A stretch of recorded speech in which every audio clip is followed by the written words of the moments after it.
Be cautious of the empath who walks alone.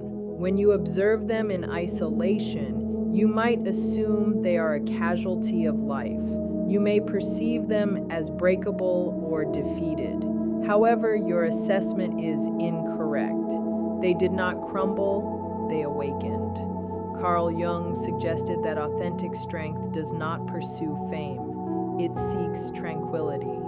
The solitary empath hasn't fled from the world. They have simply declined to participate in the turbulence. They aren't avoiding reality. They are establishing autonomy.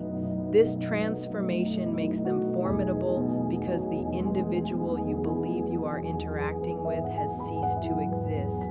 You can no longer decipher their thoughts. You can no longer influence their actions. Their compassion is no longer a resource for you to exploit. It has become a reflection you will be hesitant to face. We are investigating why the secluded empath is not the most vulnerable person in the environment, but rather the most resilient spirit you will ever underestimate. Their seclusion was never a mistake. It began as a quiet salvage operation. It was the sole method to prevent the core self from dissolving. The solitary empath did not find themselves in isolation by chance. There is a common misconception that individuals who withdraw are merely socially inept or unable to form bonds. This is a shallow interpretation of a complex biological and mental process. No person with a neurological system calibrated for deep connection chooses solitude without a significant underlying reason. While science identifies this as sensory saturation, spiritual perspectives call it a depletion of energy. The empath isn't retreating to hide, they are retreating to recover. This state isn't a personality flaw, it is the consequence of reaching a limit. Their preference for solitude becomes logical once you examine the mechanics of an empathic nervous system. Jung viewed the mind as a self-balancing system similar to the body. When the body faces intense heat, it perspires to regulate itself. This is a biological necessity, not a choice. When the mind is subjected to decades of intense emotional stimuli, it eventually activates a protective shutdown to prevent a total breakdown. The isolation you witness is that defense mechanism in work. For the bulk of their existence, this individual likely functioned without a mental barrier. They lived with their psychic defenses completely open. In a crowded setting, you might notice the talk, but the empath senses the underlying current. They detect the tightness in a jaw, the slight quiver in a tone, the hidden resentment between acquaintances in a corner. They don't just notice these signals, they digest them. Their internal architecture runs a perpetual, unseen marathon of emotional labor. Jung referenced a concept where an individual cannot separate themselves from others. The empath existed in a modern version of this, constantly blending and carrying the weight of others. But a system cannot operate at its peak indefinitely without failing. Most people can feel a heavy mood in a room and move past it in minutes. The empath absorbs it for days. They were the ones who remained on a call for hours listening to the same grievances, not out of desire, but because they physically felt the other person's distress and needed to fix it to find their own calm. This immersion was absolute. Before the withdrawal, there was an abundance of connection, not a lack of it. They were overwhelmed. The retreat you see now is the mind's emergency brake. It is a rebalancing. The subconscious, which always strives for equilibrium, recognized that the person was at risk of losing themselves to the collective. It necessitated a withdrawal. This is why their solitude feels so firm. It isn't a mood they can discard for a social event. It is a requirement for their survival. This is where the public often misinterprets them. You might see someone bypassing life or suffering from sadness, but from their internal perspective, they are finally protecting life. They have reached a point where one more ounce of uninvited emotion would cause an overflow. They aren't against society, they are simply occupied. The caution here is to stop assuming they are lonely and seeking a savior. You assume that because you dread silence, they must dread it too. You are projecting your own social requirements onto a mind that has redirected its focus. They have turned their inner energy inward. Jung defined this as true introversion. It isn't timidity, it is the reclamation of vitality that was being lost to the surroundings. When you try to coax them out, you are operating on a false premise. You are attempting to pull them back into the clamor that nearly broke them. You offer connection, but they see it as a threat. They spent years constructing a barrier not to exclude people, but to preserve their sanity. This withdrawal was their only path to surviving their own openness. They learned that their empathy was a liability before it became a talent. Without the wall of solitude, they would have been erased by the demands of others, so they established the boundary.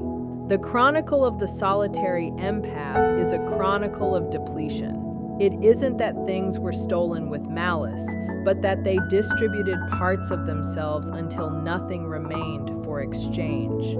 This generosity was rarely a deliberate choice. It was an impulse born from early habits and a lack of self-valuation. Often the empathic child served as the emotional anchor of their household. This context clarifies a great deal. A family is a system that desires steadiness. If guardians are erratic, the sensitive child instinctively steps in to balance the environment. They become the compliant child, the listener. Jung argued that the social mask we wear is often designed to secure safety. For the empath, that mask was one of total accessibility. They learned that their worth depended on their usefulness. If they could calm a parent's temper, they were secure. If they could support a friend, they were significant. They became the quiet negotiators of every group. They were the unofficial healers and the keepers of confidences. When friction started at work, they were the sounding board.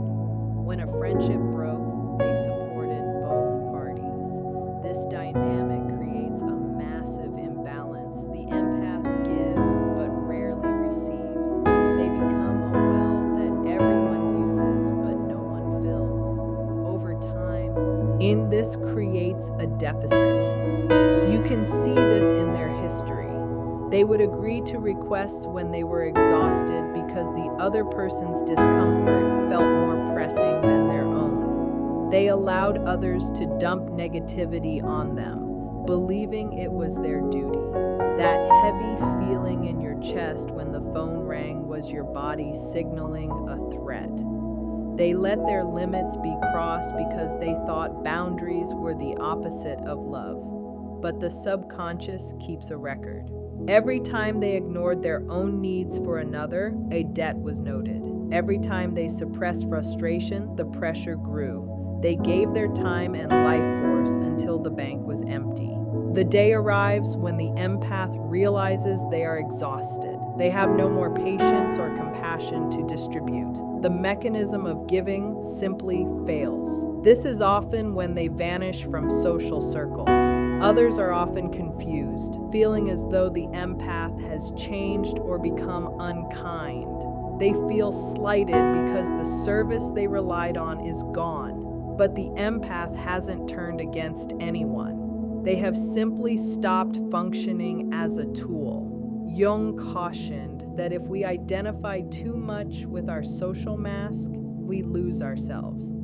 The solitary empath is someone who had to remove the mask of the helper because it was too heavy. They realized their selflessness was actually self-destruction. When they pull away, they aren't penalizing the world, they are recovering their resources, they are closing the accounts, they are realizing they spent their lives managing others while their own inner world suffered. This is why they may keep no friends. Former relationships were likely built on their constant availability. Those bonds cannot endure the new reality of their boundaries. The empath sees demands where they used to see connections. To keep those friends would mean returning to a role they can no longer sustain. The price of entry to their life has changed from free to a level of mutual effort that most cannot meet. Do not think you can revert them to the old ways. Those who once gave without limit no longer do so by default. They have ended their tenure in emotional labor. The solitary empath is frequently viewed as gentle, but what is missed is that their calm comes from an integrated shadow. This isn't just about being good. The real change happens because they have finally acknowledged their capacity for darkness. Jung used the term shadow for everything we deny about ourselves. For the kind empath, the shadow isn't necessarily evil, it is the ability to be firm, selfish, or detached. For years, they buried these traits, believing they weren't allowed to be angry or prioritize themselves. They suppress these urges to maintain an image of being a good person, but you cannot hide the shadow forever. As exhaustion grew, the shadow began to surface. They felt resentment toward those they helped, and a hidden irritation at the neediness of others. The breakthrough happens when they stop fighting these feelings and accept them. They realize their anger is a signal that they have been violated. When the solitary empath embraces this, they change. They are no longer merely harmless. A harmless person has no teeth. A peaceful person has them but chooses not to bite. The integrated empath is capable of cutting ties. They can say no without justifying it. They can watch you handle your own problems without intervening. This change makes them immune to social pressure. Consider how manipulation functions. It depends on your desire to be seen as a decent person.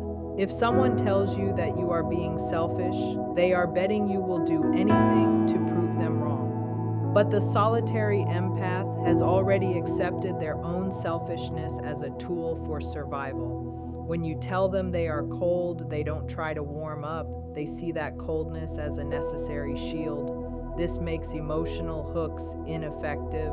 You cannot shame someone who has accepted their limits. This is why they become dangerous to those who wish to control them, not because they strike out, but because they no longer react. Those who rely on controlling others are forced to face their own lack of power.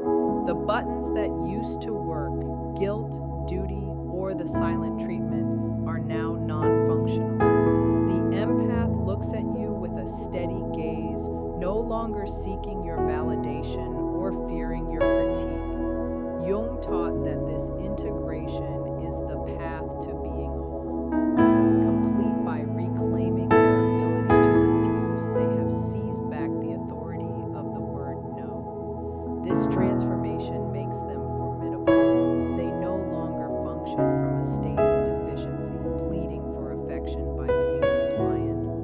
Instead, they operate from a position of sovereignty. They recognize that they possess a shadow side, a part that favors isolation, a part that evaluates, and a part that dismisses. They utilize that darker aspect to safeguard their inner light. They employ their detachment as a buckler for their kindness. They maintain no social circle because most companionships demand that they stifle this shadow. Most individuals desire the agreeable, uncomplicated version of the empath. They do not seek the version that establishes firm boundaries. They do not want the version that voices the truth even when it causes tension. The empath understands this.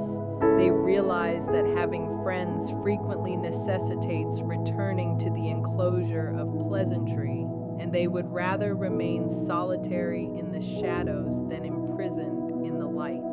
In the following section, we will shift the perspective outward to examine why this new internal condition triggers such a powerful and jarring response in everyone they encounter, and why you might experience unsettling feelings when you are near them. The presence of an empathic loner is frequently characterized as jarring, daunting, or troubling by those who meet them. People sense a peculiar unease in their proximity, a feeling that something is absent from the exchange.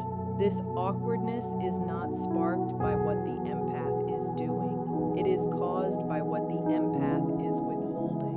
Most human connections are unspoken contracts of shared validation.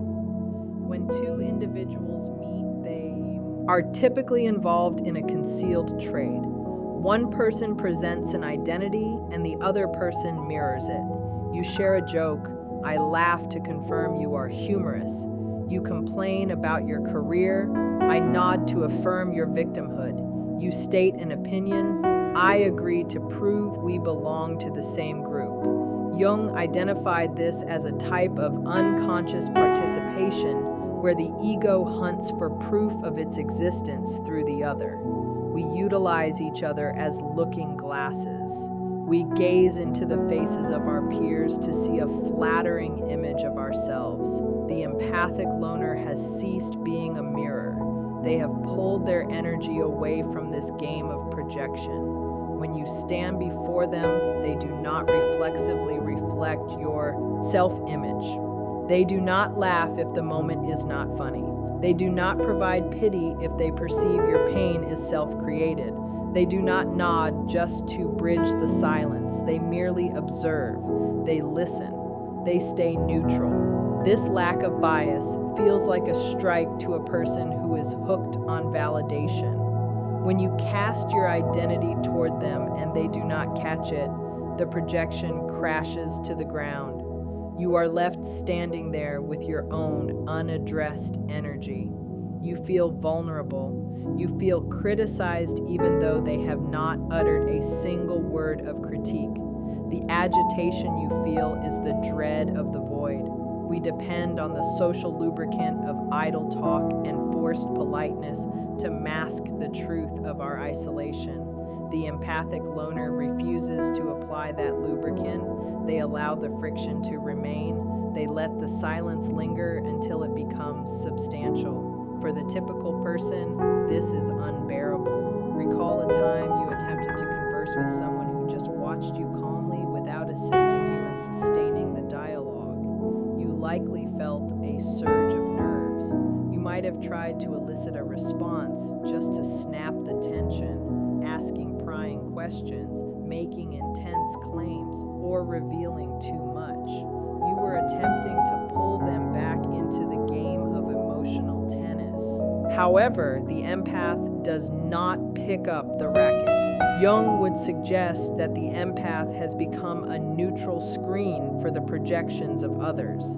Because they are not transmitting a clear signal of affinity or need, the other person's subconscious begins filling in the gaps. People cast their own doubts onto the quiet. If you are unsure of your intellect, you will see the empath's silence as mental elitism. If you are insecure about your social rank, you will see their solitude as arrogance. If you are harboring secret shame about your own conduct, you will feel that they are silently blaming you. You are not perceiving the empath. You are perceiving your own shadow reflected in the stillness of their expression. This is why they are so frequently mischaracterized. They are labeled cold, conceited, aloof, or strange. These descriptions are defensive maneuvers. It is simpler to label the loner as flawed than to confront the anxiety that their stillness triggers in you. The empathic loner knows this process intimately. They have have witnessed it occur 100 times. They know that as soon as they stop acting the part of the helpful listener, people turn against them. They know that their self-sufficiency is read as a snub, and in some ways it is a snub. It is a snub of the artificial self. The empath is silently communicating that they will no longer engage in exchanges that are not genuine. They are not prepared to fake a bond just to provide comfort. This candor is sharp. It peels away the social veil and leaves the interaction raw. Most people cannot manage this intensity. They exit the interaction feeling spent and bewildered, attributing the bad atmosphere to the empath. In truth, the empath simply refused to carry their emotional weight for them. The empath keeps no companions because they are exhausted by the theater. They know that to keep people around, they would have to start mirroring again. They would have to pretend to care about minor drama.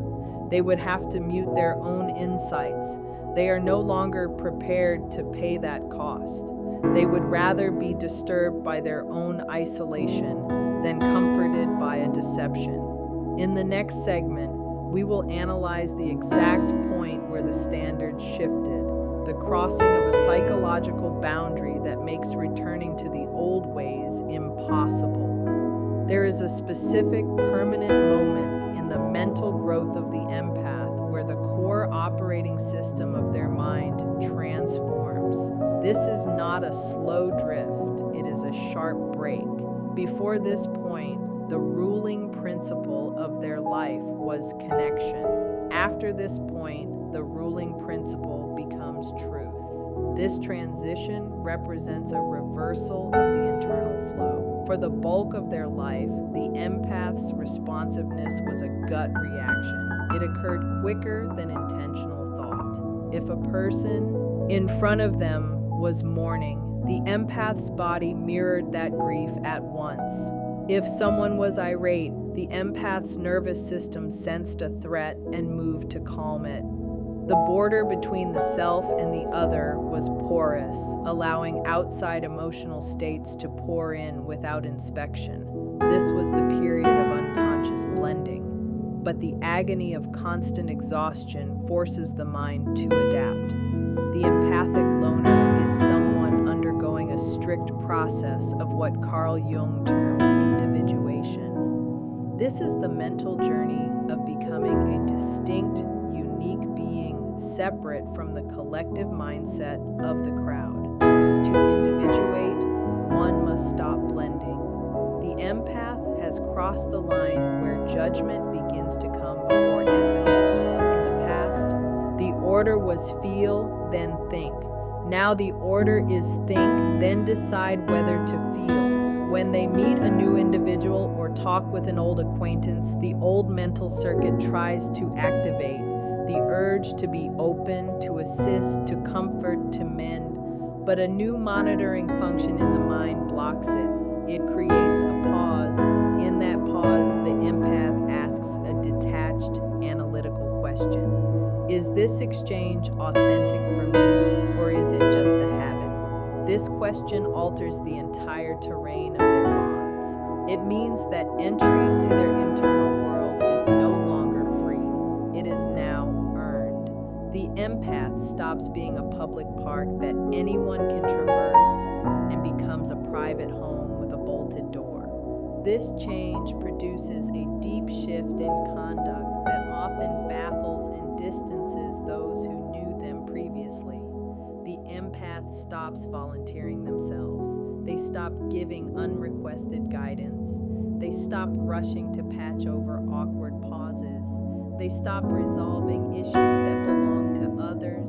They realize that much of what they once defined as helping was actually a type of meddling. By constantly rescuing others from their own feelings, they were stopping those people from facing their own truth. Jung stressed that every person must bear the weight of their own life, and that to carry it for them is to steal their growth. The empathic loner has absorbed this lesson. They step back,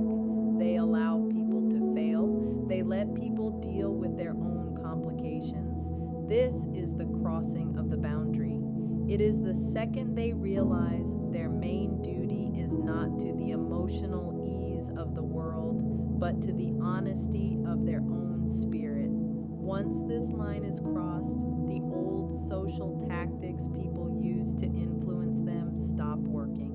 Previously, people could use the empath's nostalgia. They would say, "We have been friends for a decade," suggesting that history creates a debt to tolerate poor treatment. The empath now rejects this logic. They see that the closeness of the past was often built on their own compliance and lack of limits. They realize the friend misses the version of them that was convenient, not the person they truly are. People used to be able to use guilt. A peer might say, "I really need you right now," using their emergency to demand instant focus. The empath now assesses the request with distance. They ask, "Do you need me specifically, or do you just need a witness for your theater?" They have learned to tell the difference between a real plea for help and a demand for emotional management. They have built an immunity to emotional manipulation. This is not because they have stopped feeling, it is because they have started prioritizing reality over sentiment. They can see the engine behind the interaction. They can see the hook inside the lure. When someone tries to guilt them, they view that guilt not as an order to act, but as data about the other person's controlling habits. This new level of observation makes it nearly impossible to maintain them as a casual acquaintance. Light friendship usually relies on a certain amount of intentional blindness. We agree to miss each other's small manipulations. We agree to join in minor hypocrisies to keep things smooth. The empathic loner refuses this game. They have developed a type of vision for human intent. They study the microsignals of the exchange. They notice when someone interrupts them constantly. They notice when a question is not a question, but a platform for the other person to talk about themselves. They notice when someone's tone contradicts their words. In the past, they would have ignored these warnings to keep the bond. Now they treat these warnings as barriers. They cannot unsee what they have perceived. They cannot return to the state of innocence where they thought everyone meant well. Jung suggested that awareness is a weight because it detaches you from the group's subconscious flow. The empath has accepted this weight. They know that many people use the title of friendship as a mask for extraction, getting their needs satisfied without giving back. Because they have moved past this point, they often find themselves alone. They cannot connect with people who are still moving within the old system of unconscious trade. It feels like speaking a separate tongue. The goals do not align. The empath prizes clarity. The world prizes comfort. The empath prizes truth. The world prizes etiquette.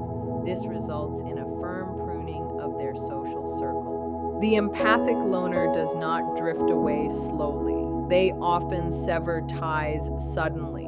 When they realize a bond is based on the false idea that they are there to serve the other person, they end it. They do not feel the necessity to explain because they know an explanation will only lead to a debate where the other person tries to pull them back into the old hole. They are valuing internal consistency over external peace. They would rather be out of step with every person they know than be out of step with their own core. This is a solitary stance to maintain. But for the empath who has crossed that line, it is the only stance that feels genuine. They have shifted from a mindset of us to a mindset of I. This is not egoism, it is the vital reclaiming of the self. Jung noted that the world asks you to be normal, but your soul asks you to be whole. The empath has picked wholeness. They have chosen to respect the signals of their own nervous system over the requirements of their social setting. This boundary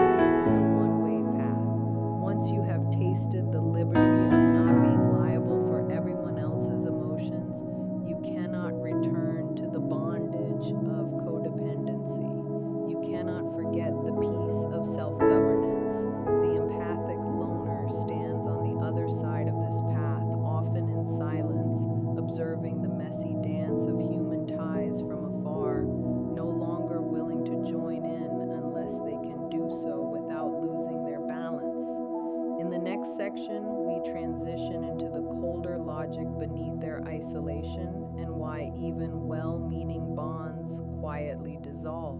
The empathic loner does not end up without friends by chance. This is not usually a matter of having a few close partners. It is often a total exit from the social market. To an observer, this looks like a flaw. It looks like melancholy or a failure to bond. But inside the empath's mind, it is the result of a strict logical audit based on years of experience. The mind is a pattern spotting tool. For the empathic loner, the data regarding human bonds is massive and uniform. The pattern they have recorded is basic. Connection equals exhaustion. Every time they open the door to a new bond in the past, they lost something vital. They lost their inner balance. They lost their time. They lost their perspective. This is not an emotional outburst born of anger. It is a logical finding. If you touched a burner 100 times and it scorched you every time, you would stop touching the burner.